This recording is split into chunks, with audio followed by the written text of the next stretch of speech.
Shane Beamer started his day at 2:57 in the morning, and it wasn't the way that he wanted to kick off National Signing Day. But come 1 p.m. when five-star athlete in the class of 2023, Nyck Harbor, announced that he's going to be a South Carolina Gamecock, Beamer admitted it was an emotional moment. Yeah, the last 24 hours, really the last 12 have taken years off my life, I think, to be honest with you, Colin. First of all, there's a lot that I shouldn't say overcome, but there was a lot going on here with his situation and the schools that were recruiting him and the opportunities that those other programs presented on and off the field, the track, whatever it may be. So there was a lot that we were in a battle.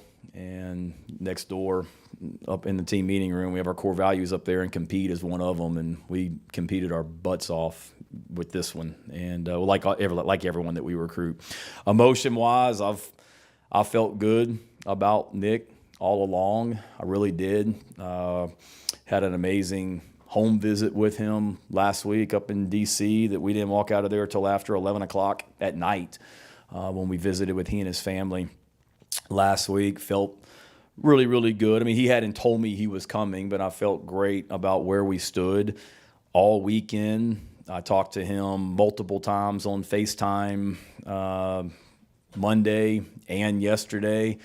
Went to bed last night feeling good.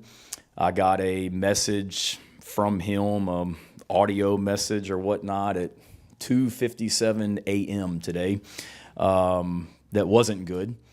And obviously didn't sleep after that as well, laying in bed trying to figure out what's going on and whatnot. And then this morning has been just a range of emotions back and forth, trying to answer some questions. And I think for Nyck, it was real. I don't want to speak for him, but I think he all along felt most comfortable here and wanted to be here.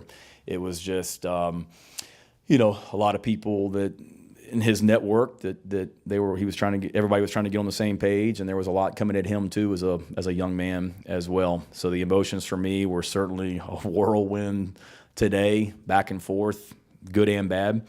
But see him put that hat on was I'll be honest with you, a pretty emotional moment for me. Justin King asked me if I needed some privacy before he wanted to film me, and I told him no.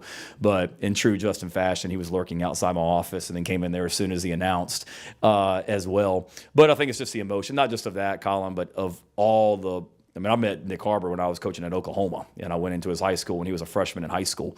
And I've known him since then, know the family, and just knowing what he's about and all the effort that you put into, recruiting somebody. It can be a brutal business from a recruiting standpoint. Great when you get guys, gut-wrenching when you don't get somebody that you've put a lot of effort into, but there was a lot of emotions. But I also knew that no matter what Nyck had chosen today, I knew that we had done absolutely everything, from our standpoint, from a work ethic standpoint, to get him.